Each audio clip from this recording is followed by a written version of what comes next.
Avec ces nouvelles, surtout ce qui se passe avec Zap et surtout en Corée du Sud, l'adoption est inarrêtable. Voici pourquoi. Ok? Salut! Ici, c'est la chaîne crypto-monnaie et investissement. Et sur cette chaîne, nous parlons de deux thèmes. Les crypto-monnaies en général et quelques business en particulier. Alors, si ces deux thèmes vous intéressent, n'hésitez pas. Cliquez sur s'abonner, activez la cloche de notification pour ne rien rater sur toutes les vidéos d'urgence. Et prenez place, car il y a de la place pour tout le monde, y compris vous, quelle que soit votre position géographique. Mille merci à tous ceux qui sont déjà abonnés, qui me laissent des commentaires, qui partagent mes vidéos. Grâce à vous, on a plus de 6500 abonnés. Je vous dis merci. Merci du soutien. Allons dans le but. Mais oui, vous n'avez pas cliqué s'abonner. C'est vous. C'est fait? Ok, c'est parti. Comme dit, nous allons parler de ces nouvelles qui confirment que l'adoption est inarrêtable. Mais avant de parler, sachez que la formation pour analyser, acheter, vendre et sécuriser vos crypto-monnaies vous-même continue. Alors, si c'est votre première fois d'entendre parler des crypto-monnaies, vous êtes dans le monde des crypto-monnaies, il n'y a pas longtemps que vous voulez apprendre et être indépendant dans ce monde des crypto-monnaies, alors sachez que cette formation est faite pour vous. Et également, si vous êtes dans le monde des crypto-monnaies et qu'il y a longtemps, mais vous dépendez jusqu'alors d'autres personnes, cette formation est également faite pour vous. Alors, quels que soient les cas, débutants ou anciens, si vous êtes intéressé, préparez juste un budget de 20 000 francs CFA ou 35 $ ou 30 € et dites, je veux ta formation. OK? Les salariés du géant allemand Zap payés en Shiba Inu et Dogecoin. L'adoption des crypto-monnaies dans l'économie quotidienne continue son accélération. Et nous le voyons, nous constatons tous cela. De plus en plus d'employés peuvent désormais recevoir au moins une partie de leur salaire en Bitcoin et d'autres cryptos. Et nous avons le plus constaté, ou nous constatons cela en Amérique latine, par exemple. Et aujourd'hui, c'est le tour du géant allemand Zap, d'accord, cette fois-ci. Et ce géant allemand des logiciels se rapproche notamment de certaines entreprises dans le secteur, d'accord, de 3 entreprises telles que Geometry, qui est spécialisée dans les métavers, et également vers Mark, d'accord, Geometry vers Mark. Donc, Geometry est spécialisé dans les métavers, vers Mark est spécialisé au travail dans l'identification vérifiée basée sur la blockchain. Et la troisième entreprise vers laquelle ils se sont rapprochés, c'est BitPay. D'accord? Pour BitPay, nous comprenons déjà parce que nous savions, c'est un échangeur. Donc, ils sont rapprochés vers cette troisième entreprise qui est BitPay pour faciliter les paiements de salaires en crypto actifs et Geometry et vers Mark. Vous voyez? Et ceci est là aussi pour permettre aux employés de percevoir une partie, mais ce n'est pas obligatoire pour tous les employés. Pour le moment, c'est optionnel, c'est partiel. D'accord? Celui qui veut va prendre. Il y a l'option de recevoir en fiat, il y a l'option de recevoir en crypto-monnaie désormais. Donc, ce n'est qu'avec le temps, quand d'autres employés vont être servis en crypto-monnaie et vont voir que du jour au lendemain, la valeur qu'ils ont perçue a augmenté, que beaucoup vont commencer à s'intéresser. Donc, voilà pourquoi je suis en train de parler de l'adoption est inarrêtable, puisque c'est proposé aux salariés, aux employés maintenant, ils vont recevoir ça en une quantité et après, ils vont voir que ça s'est multiplié par X. Alors, d'autres verront et vont obligatoirement choisir l'option. Vous voyez que tu gagnes avec ton salaire. Donc, il y a possibilité que beaucoup maintenant s'intéressent. Comme je l'ai dit, pour le moment, c'est optionnel. Et pour ceux qui ne comprennent pas de quoi je suis en train de parler, et dans le monde physique, nous sommes des employés où certains travaillent d'accord? Pour d'autres, que ce soit entrepreneur, tu as un client qui va décider de te payer ailleurs, dans une banque ou à travers une banque, d'accord? Donc, que ce soit salarié aussi. Donc, ce qu'on est en train de dire ici, c'est que l'entreprise, le géant allemand des logiciels, décide de payer, d'accord, ou se rapproche de BitPay pour payer ses employés leur salaire. C'est comme une entreprise physique qui décide de payer ses salariés à travers une banque physique que nous connaissons. Donc ça se passe maintenant avec les échangeurs, ça se passe sur la blockchain.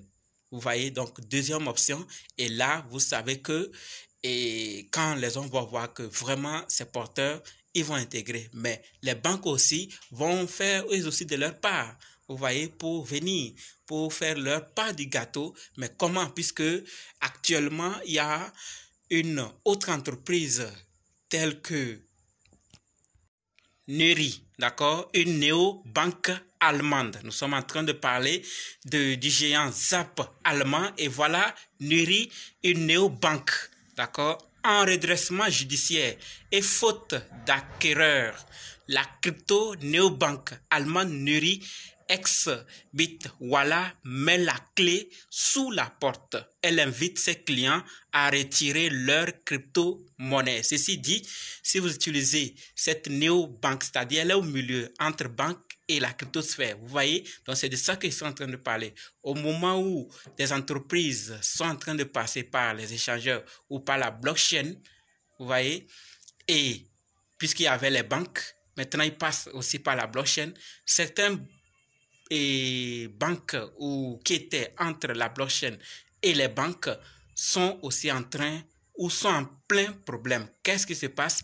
Là, à chacun de juger. Donc, nos banques Nuri a fermé ses portes. Si vous utilisez cette plateforme, faites un effort d'aller retirer vos crypto-monnaies. Ou si vous en connaissez quelqu'un qui utilise, partagez-lui la vidéo pour qu'il puisse rapidement ou l'information pour qu'il puisse retirer à temps. Sinon, il risque aussi de se voir perdre son investissement ou ce qu'il a sur cette plateforme. Voilà en général ce qui est en train de se passer du côté de l'Allemagne. Et quand nous faisons le saut du côté de la Corée du Sud, on voit cette nouvelle gigantesque qui confirme également que l'adoption est inarrêtable. Bien sûr qu'on ne va pas aller de façon accélérée, mais ça y va toujours, d'accord? Ça va lentement, mais sûrement. Voilà donc ce qui se passe en Corée du Sud.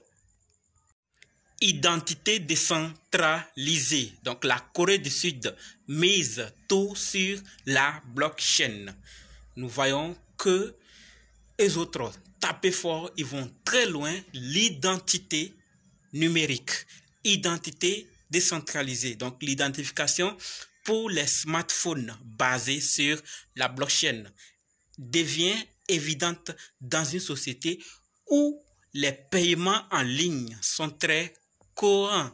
Vous voyez, donc on est en train d'arriver à ce point où, puisque des paiements en ligne sont courants, il faut aussi passer à l'identification numérique, d'accord, l'identité décentralisée. Alors, selon Yuan, l'économiste à l'Institut coréen de politique scientifique et technologique, les cartes d'identité numérique peuvent générer d'énormes avantages économiques dans les domaines de la finance, de la santé, des impôts, des transports et d'autres domaines et pourraient rapidement se propager au sein de la population coréenne. Vous voyez que ce n'est pas de l'amusement par rapport à l'adoption, d'accord, l'identité décentralisée à travers la blockchain, d'accord, cela est possible et là, ils sont en train de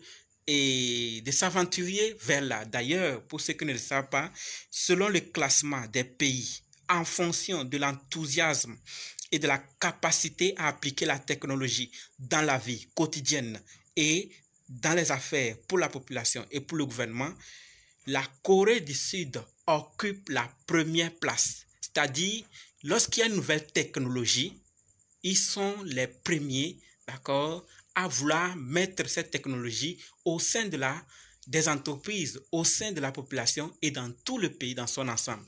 Donc, par rapport à la blockchain, ils ont trouvé une belle opportunité de faire des identités décentralisées puisque les paiements bientôt seront tellement évidents, d'accord, que tout le monde va facilement accepter cette technologie et la Corée du Sud est en train de se mettre en avant, ne veut pas perdre cette position dans le classement. Il veut être toujours le premier qui aime appliquer, d'accord, mettre en pratique la nouvelle technologie qui arrive, surtout si elle a beaucoup ou elle a d'énormes avantages. Il compte aussi bien le faire pour que les inconvénients ne portent pas sur les avantages. Vous voyez que par rapport à la blockchain, la sécurité, les fake news, tout ça, ça a de l'influence. Donc, ils se permettent d'appliquer bien sûr la technologie, mais ils veulent l'appliquer dans de très bonnes conditions pour que ça ne puisse pas amputer l'économie du pays ou puisque ça ne puisse pas conduire à des inconvénients regrettables. Alors, voilà donc ce que je voulais partager avec vous.